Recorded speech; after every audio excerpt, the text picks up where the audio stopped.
Thank you. Absolutely wonderful. And it goes with, if people, I've got a copy. I was reading along with you while you were reading that, and there's a portal that's right next to it. It's a lovely image, a mysterious image. It's many, and the thing about these paintings, and I can tell even on the kind of the reprint here on the page, is that these paintings have lots of layers, and if you really focus on them and really begin to kind of go into these paintings, there's a lot happening in these paintings. Right. There's a lot of other images, a lot of detail, and I know Rick Dubov, he worked very hard on these paintings. But at the same time, I was told years ago as a young lady that many times when you're doing art and painting, the spirits or your ancestors are around you, so they're always trying to get messages through. So you can see them through the images. We've even done, meaning it's very hard to do the red portal because the red portal is larger than the other portals that are in our office. The red portal is approximately 6 foot tall, long. Mm-hmm. And so what I'm trying to say, and it's solid wood. It's like a wood door, wooden door. So it's very hard to turn it upside down. But if anyone ever purchases the book, Portals to Destiny, and you turn it upside down on the front cover, you can see so many different images, and at the same time you can see images within images, which I like to pick them out and, do you see this or do I see this? It's like having a highlight magazine, when you were a kid. Yep. Yeah. The red portal has a lot of sexual energy, I have to say that. Oh, really? Well, it's based on the human being. Yeah. No, it's a very passionate sort of, I don't know, tableau, and you can actually see, at least I can, you can see a couple right in the center of that portal embracing one another. I don't know if you picked that up, but to me, and when I say sexual, I don't mean that in a bad way at all. I mean in a very healthy and vibrant and passionate. Right, in a balanced way. Yeah, absolutely. So, how long has this book been out? It's literally been out just over 2 weeks. And you're at the beginning. I'm at the beginning. I'm at the front of the wave. So, what's besides the fact that people are experiencing some very cool things around reading it? What's been some of the feedback that you've gotten from some other folks? I've gotten people that have been very sick, meaning chronic disease, arthritis, Lyme disease, but meaning long term. I'm talking years, like 5, 10 years, etc.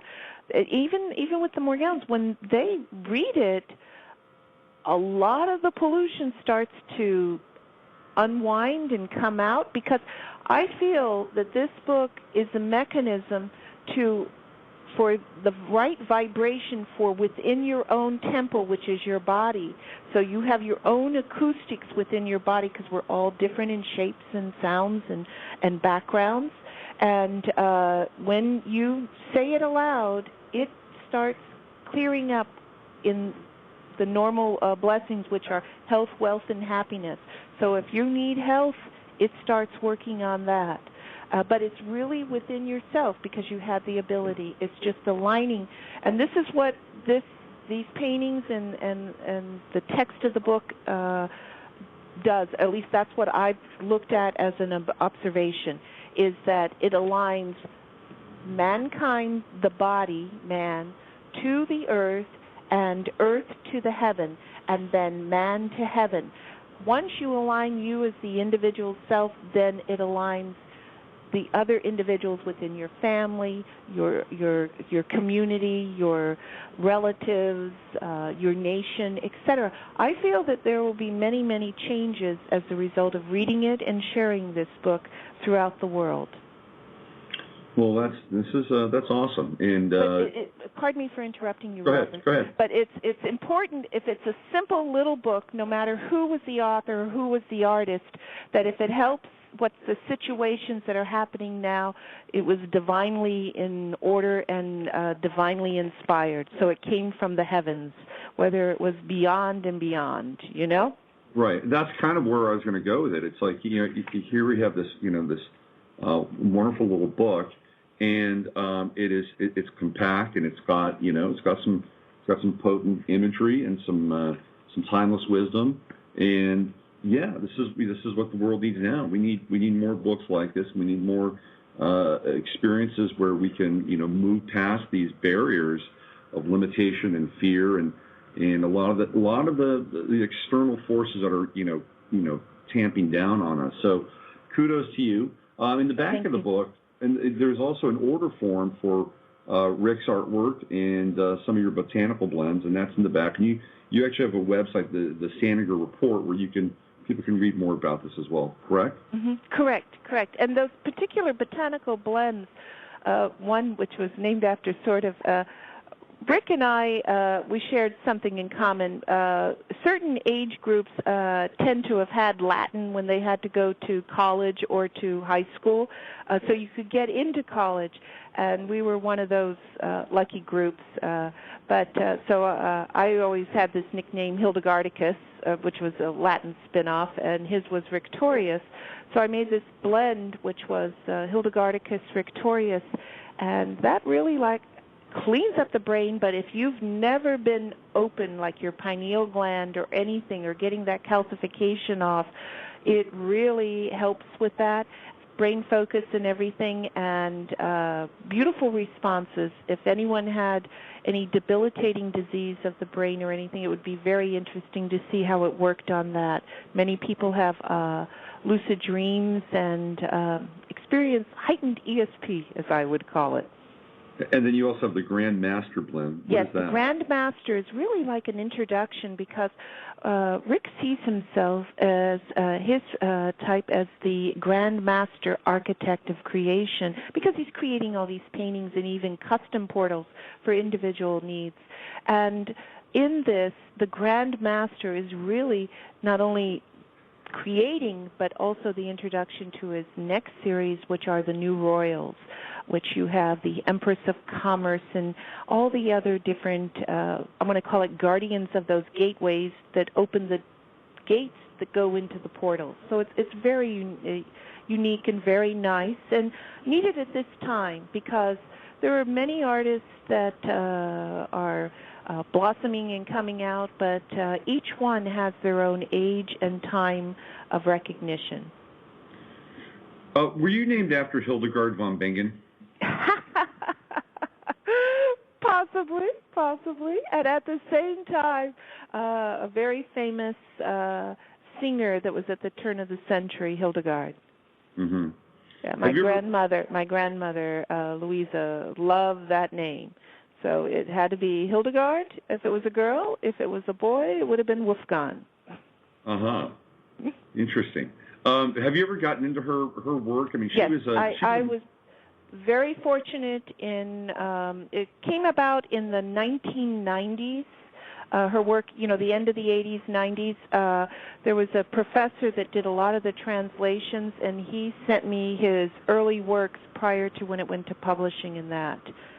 She did some phenomenal work and did her own battles. Yeah, she was brilliant, and she was really she was a pioneer in herbs and foods and sort of the medicinal quality of foods. When to eat certain foods at certain times, and she was way ahead of the curve.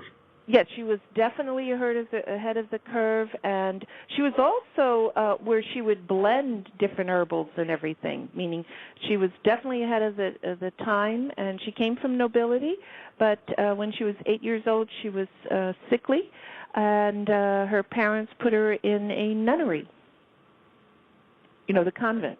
Mm-hmm. And then she became, didn't she end up being Mother Superior, too? Head of the convent. Yeah, and she was I believe she was granted sainthood too, right? I mean, they were working on that. I did not know if it was canonized. Okay. But I knew that they were, it was in the process, because you have to have two miracles happen. Right. Well, I tell you, if Junipero Serra can be a saint, I mean, I think she's a shoo-in. So. She was a good person.